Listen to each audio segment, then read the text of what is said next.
The left goes after Elon Musk and all those who value free speech. The Biden-Harris administration continues its DEI push. Plus, it's been 3 years since the tragedy in Afghanistan. All that and more.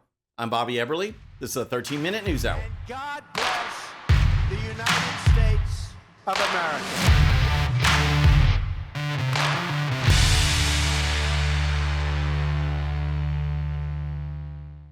Okay, friends, welcome to the show. Happy Monday. Hope you had a great weekend.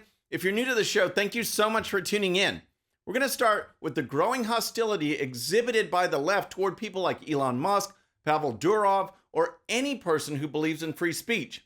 And as you know, this is just part of the overall Marxist playbook to destroy norms, restrict freedom, and impose control.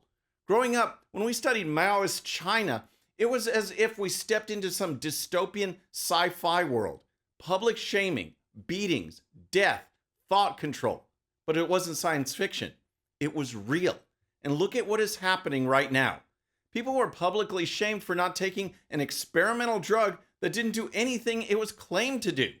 People were fired and shunned, and people could not speak out. Doctors and scientists who had knowledgeable scholarly views but whose views differed from the approved talking points of the ruling elite, were silenced. Recall this headline from 2022.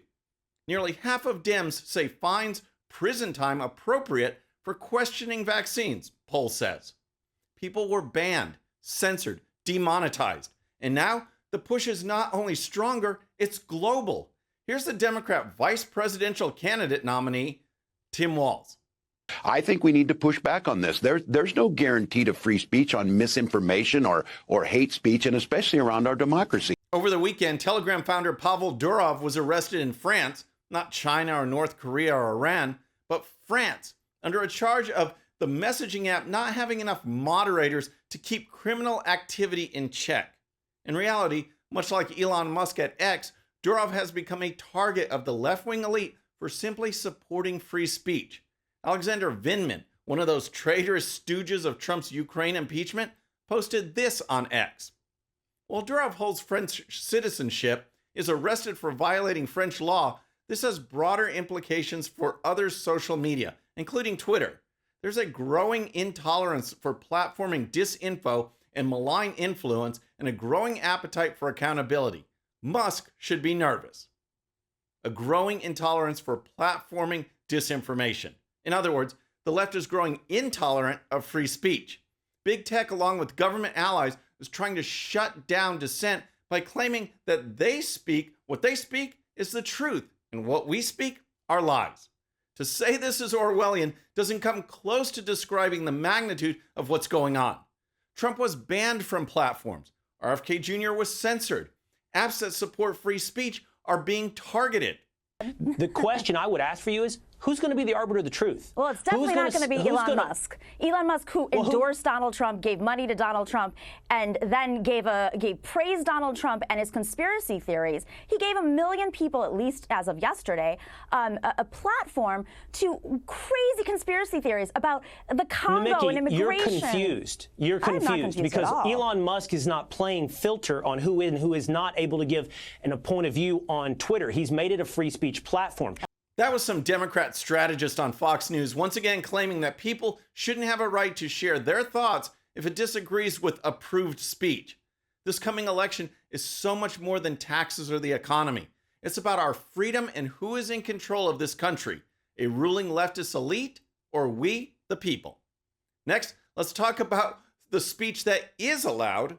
But first, if you're new to the show or haven't subscribed yet, regardless of platform, just search out my name. Hit that subscribe button, make sure notifications are turned on. That way you can follow the show and help us grow. Next, let's talk about the scourge of diversity, equity, and inclusion programs that are still plaguing this country. You can think of this as the opposite of our lead segment. There, the left wants to shut down thoughts, words, and voices that differ from the collective Marxist ideology. So, if the free speech of conservatives is not approved, then what is? It's the language of the left, which is clearly on display in DEI programs across America. Real knowledge is replaced by activism. Unity is replaced by division. Harmony is pushed aside for grievance and conflict.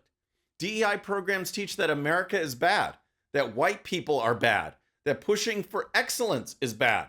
The results of this approved speech, of course, is a bunch of angry, nasty leftists who are also incompetent. Take the Department of Homeland Security, for example. One would think that DHS's IT department, when listing its core objectives, might focus on something like secure networks, encrypted databases, hack-proof systems. After all, this is the Department of Homeland Security. Nope. Listed on its IT strategic plan, the #1 priority is DEI. That's right. Objective 1.1 of the goals and descriptions is to, quote, build a diverse, equitable, and inclusive workplace, end quote. The DHS goal will be to work with diverse institutions to, quote, strengthen internship, rotation, and developmental programs that promote equitable access to career advancement, end quote. In other words, the best and the brightest will not be promoted and are not a priority. But hey, this focus isn't limited to just the Biden-Harris DHS. It's also being pushed at NASA, where I used to work, in the form of making people feel bad because they are white. Here's a clip from a recent DEI training seminar at NASA. And in doing this work of examining my own intentions and my own actions and their impact, I can see that there's so much more that I could have done to make the projects I've led equally welcoming to Black, Indigenous, and people of color as the white people they have engaged. I feel a lot of shame and regret about that. And I know that without looking head on at what I've done and not done, I won't be able to do better. So I'm looking forward to today's event and to this whole series as steps in my personal and professional journey to make my work more anti-racist and therefore more effective in reaching my aspiration. Unreal. But that's not all. In the seminar, an instructor goes over some of the practices that may be indicators of white supremacy, including perfectionism and a sense of urgency. And this may be a review for many of you, but these are those different characteristics that you probably see coming up a lot in our workspaces, especially in the practice of science. Perfectionism, a sense of urgency. I'm sure all of us are feeling a sense of urgency about some of the deadlines that we maybe have right now. The idea of power hoarding, the idea of individualism over collectivism, quantity over quality, either or thinking.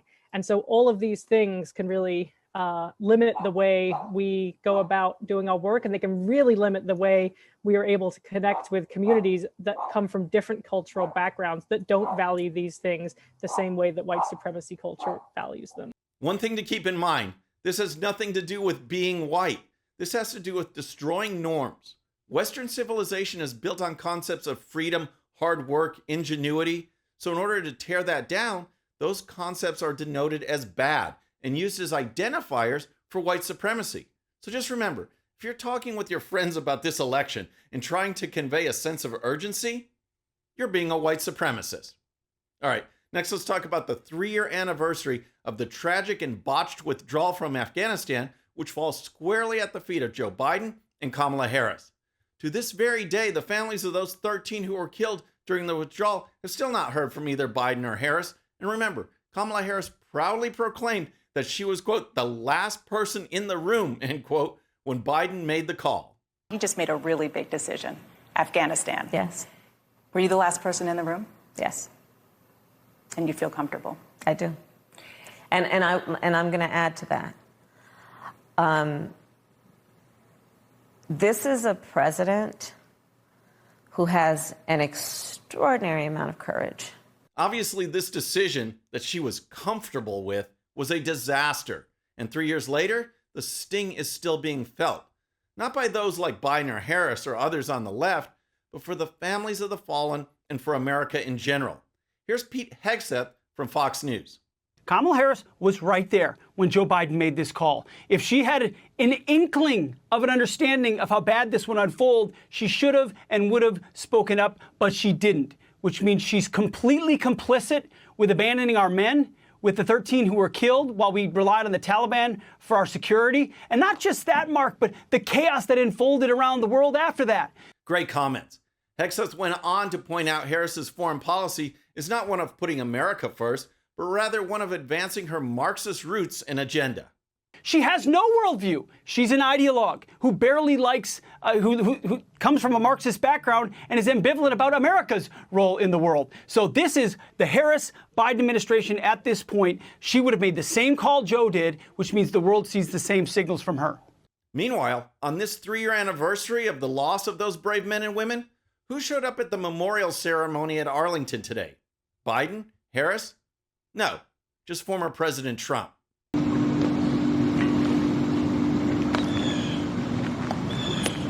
Present! Oh!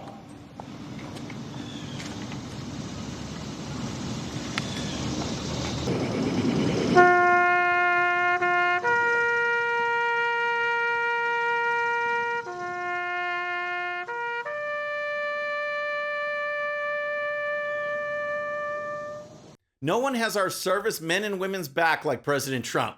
Meanwhile, Joe Biden is at the beach and Kamala Harris is hiding once again. And next, here's some rapid-fire headlines from around the country.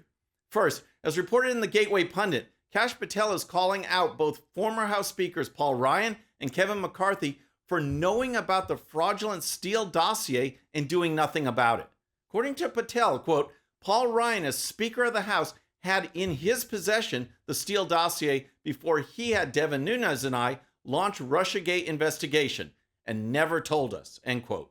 Patel added that Ryan's deliberate suppression of the dossier's existence and content prevented a full and transparent investigation, ultimately shielding the origins of the Russia hoax from public scrutiny.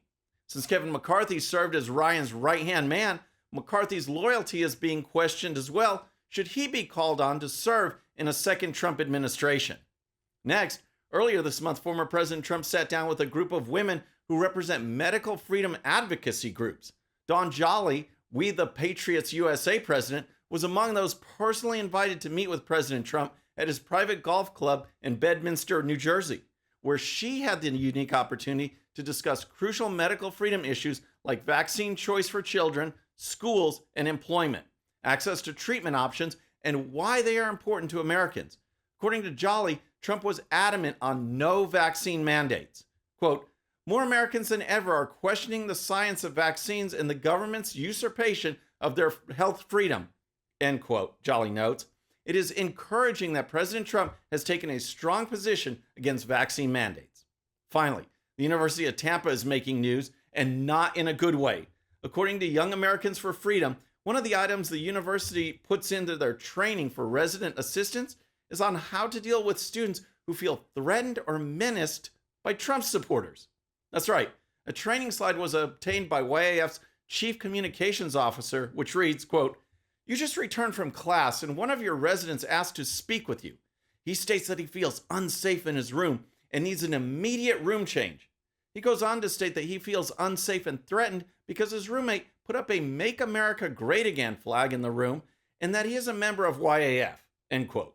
Yep, just another sign of indoctrination, making conservatives out to be the bad guys. Friends, that's our show for today. I hope you enjoyed it. Remember, today's show's one sheet is available to Patreon supporters using the link in the description. The one sheet gives you the links to all the videos and stories used on today's show, so you can dive even deeper into each issue. And with that, our next show will be Friday evening at the usual time. Until then, I'm Bobby Eberle. This is a 13-minute news hour.